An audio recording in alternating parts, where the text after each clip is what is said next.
अपने अपने पति को ना भगवान मानने की जो परंपरा है ना, ये आज से नहीं है।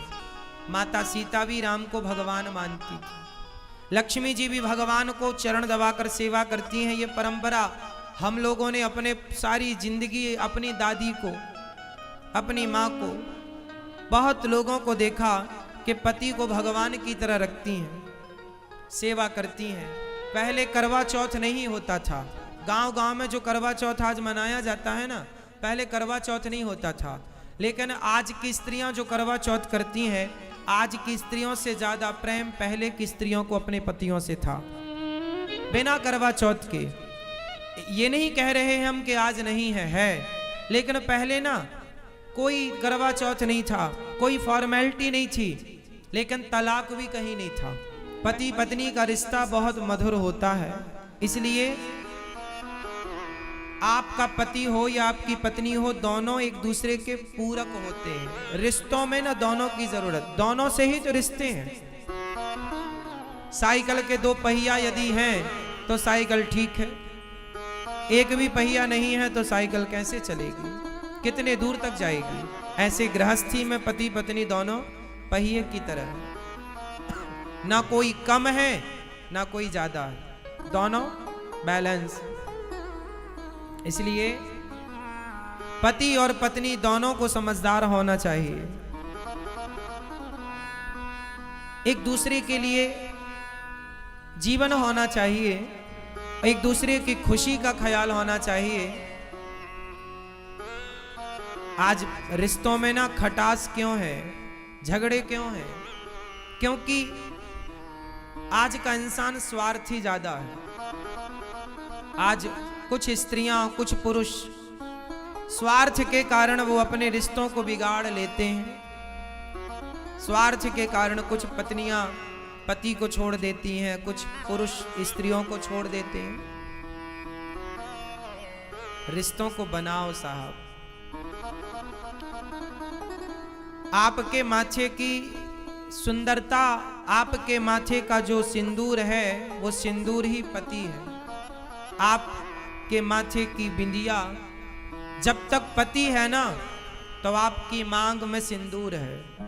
आपके माथे पर बिंदिया है, आपके हाथों पर चूड़ियां हैं, आपके शरीर पर लाल, पीली, हरी, गुलाबी साड़ी है, आपके पांव में पायल है, आपके हाथों में मेहंदी है, आपके गले में मंगलसूत्र है। जब तक पति है तब तक ही ये श्रृंगार है। पति ना हो तो ना तो माथे की शोभा होगी, ना तो गले में कोई मंगलसूत्र होगा, ना तो हाथों की मेहंदी का कोई अर्थ रहा। हाथों की मेहंदी भी तब तक शोभायमान होती है जब तक पति हो। इसलिए तो कहते हैं कि अपने पति को भगवान के रूप में देखो। मतलब आप जैसे पत्थर की मूर्ति को आप भगवान मानते हो, तो फिर पति को भगवान क्यों नहीं मान सकते? इसलिए अपने पति को पुरुष ना मानो। यदि भगवान मानोगी तो बात सेट हो जाएगी। फिर तुम हो प्राणपति, तुम हो एक अगोचर सबके प्राणपति। वो और आपके रामलाल जी दोनों हो गए एक, और जब एक हो गए तो फिर वही परमेश्वर है, वही पति है। तो पति को किस भाव से देखना चाहिए? परमेश्वर। तो भगवान ही पति के रूप में है ऐसा मानना चाहिए। भगवान ही पति के रूप में है, और ऐसा कभी नहीं मानना चाहिए कि हमारा पति नहीं है। मीरा ने कभी नहीं माना कि मेरे पति नहीं है। मीरा ने इनको अपना माना। और आप में से जिनके पति भगवान के धाम चले गए हैं, शरीर के पति, तो आपके शरीर के पति ही तो गए हैं। प्राणों के पति तो जहां की तहां हैं, उनसे रिश्ता जोड़ लो ना। वो तो जहां की तहां है, वो तो नहीं कहीं गए। वो तो पहले भी आपके पास थे, आज भी आपके पास। तो आप उनकी तो हो ही, आप मानो ना मानो। आप अपने असली पति को भूल गई हो। बस असली पति को पहचान लो कि वो आपके जन्म जन्म के प्राणों का पति यही है। हम सबके पति हैं ये। इसलिए अपने अपने पति को ना भगवान मानने की जो परंपरा है ना, ये आज से नहीं है। माता सीता भी राम को भगवान मानती थी, लक्ष्मी जी भी भगवान को चरण दबाकर सेवा करती हैं। ये परंपरा हम लोगों ने अपने सारी जिंदगी अपनी दादी को, अपनी माँ को, बहुत लोगों को देखा कि पति को भगवान की तरह रखती हैं, सेवा करती हैं। पहले करवा चौथ नहीं होता था। गांव गांव में जो करवा चौथ आज मनाया जाता है ना, पहले करवा चौथ नहीं होता था। लेकिन आज की स्त्रियां जो करवा चौथ करती हैं, आज की स्त्रियों से ज्यादा प्रेम पहले की स्त्रियों को अपने पतियों से था, बिना करवा चौथ के। ये नहीं कह रहे हैं हम कि आज नहीं है। लेकिन पहले ना कोई करवा चौथ नहीं था, कोई फॉर्मेलिटी नहीं थी, लेकिन तलाक भी कहीं नहीं था। पहले दूर दूर तक कहीं तलाक नहीं था, कहीं तलाक कोई हो सुन जानते नहीं था। आज के 50 साल पुराने भारत का आप इतिहास उठाओ, आज के 70 साल पुराना भारत का आप इतिहास उठाओ और फिर बताओ कि तलाक किसने सुना था 70 साल पहले? डिवोर्स कहां होता था 70 साल पहले? कोई तलाक नहीं। हम सनातनियों की बात कर रहे हैं, हिंदुओं की बात कर रहे हैं। हमारे अपने धर्म में कहीं कोई तलाक वलाक नहीं था। क्यों जी था?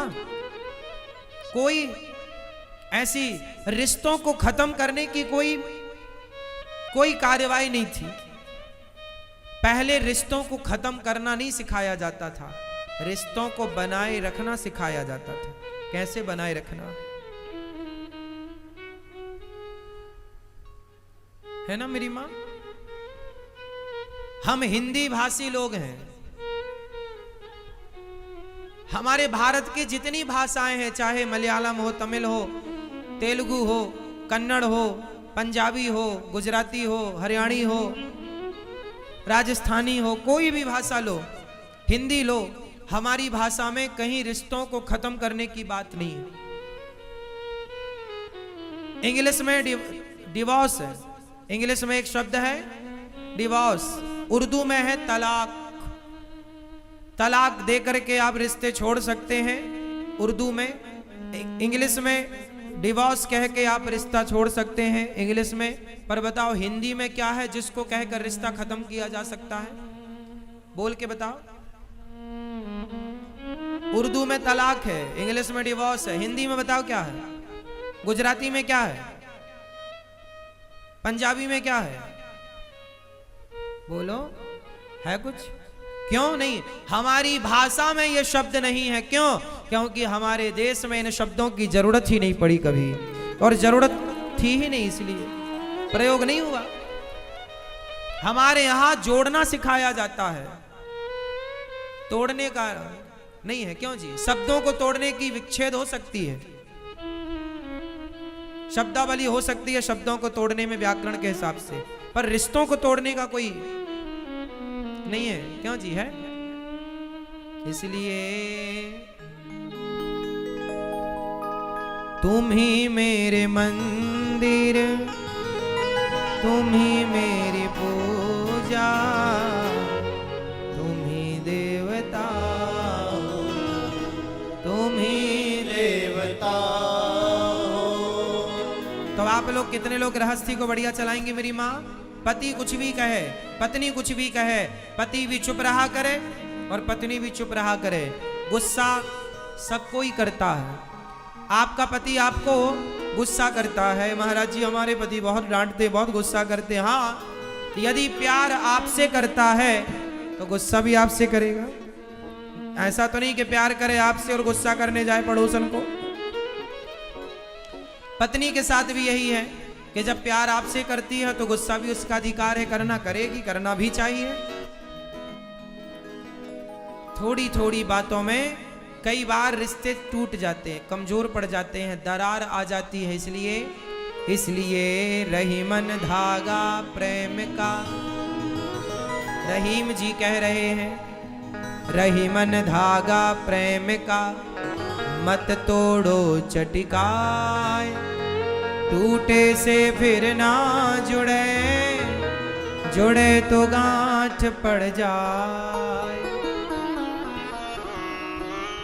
जीवन का कोई भी घड़ी जीवन की आखिरी घड़ी हो सकती है। इसलिए अपने लोगों के लिए थोड़ा समय निकालो, पत्नी से बढ़िया से बात करो, पति से बात करो, माँ से, पिता से, हर रिश्ते को समय दो। अपने भाई से भी रिश्ता क्यों बिगाड़ना? रिश्ते क्यों किसी से बिगाड़े हम? रिश्ते बिगाड़ना समझदारी नहीं है, बनाए रखो, काम आएंगे। और जीवन में ना सबकी जरूरत पड़ती है, इसलिए आप सोचे हमें किसी की जरूरत नहीं है। यदि कोई ये कहता हमें किसी की जरूरत नहीं है तो ये कहना गलत है। जीवन में सबकी जरूरत पड़ती है। माचिस की तीली से लेकर गृहस्थी में क्या जरूरी नहीं है ये बताओ। एक माचिस की भी जरूरत पड़ती है, सुई की भी जरूरत पड़ती है, सब चाहिए। तो आप जैसे सब चीजें रखते हैं, आपके घर में माचिस भी होती है, सुई भी होती है, झाड़ू भी होती है, पोंछा भी होता है। आपके घर में सब कुछ होता है जो आपको लगता है जरूरत है। जैसे सब चीजों के होने से घर होता है,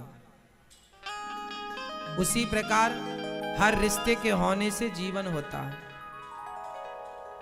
हर रिश्ता होना, मां जरूरी है, पिता जरूरी है, पत्नी जरूरी है, पति जरूरी, भाई जरूरी, बहन जरूरी, हर रिश्ता जरूरी है।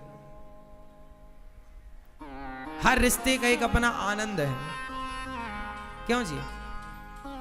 इसलिए जिनका मन भगवान में नहीं लगता, इसका मतलब यह भी हो सकता है कि आपके रिश्ते अच्छे नहीं चल रहे हैं। जिनके रिश्ते खुशहाल होते हैं ना, जिनके घर में आनंद खुशियां ज्यादा होती हैं, हर परिवारी जन एक दूसरे से प्रसन्न है, जो खुश है उसका मन भगवान में ज्यादा लगेगा। भगवान में मन लगाने के लिए रिश्तों की टेंशन नहीं चाहिए, तो खुश चाहिए, प्रसन्नता। जब घर में कोई टेंशन नहीं होती ना तो मन ज्यादा लगता, और कोई दिक्कत घर में परिवार में आए तो बार बार ध्यान वहीं जाता है, फिर भगवान में नहीं लगता। आंख बंद करेंगे तो वही वाक्य याद आ जाएगा। इसलिए घर में हर रिश्ता अच्छा हो, माँ अच्छी हो, पिता अच्छा हो, पुत्र अच्छा हो, पत्नी अच्छी, पति अच्छा। आप जिस रिश्ते पर हैं उस रिश्ते को बेहतर बनाओ। और घर में बड़ों की बहुत जिम्मेदारी है, माता पिता की जिम्मेदारी है कि आप अपने बच्चों की खुशी का ख्याल रखें। और यदि बाप चाह ले, पिता चाह ले, माँ चाह ले, तो किसी भी घर में झगड़ा नहीं हो सकता। थोड़ी आपकी समझदारी ज्यादा चाहिए, बच्चों की समझदारी, बहू की समझदारी ज्यादा चाहिए।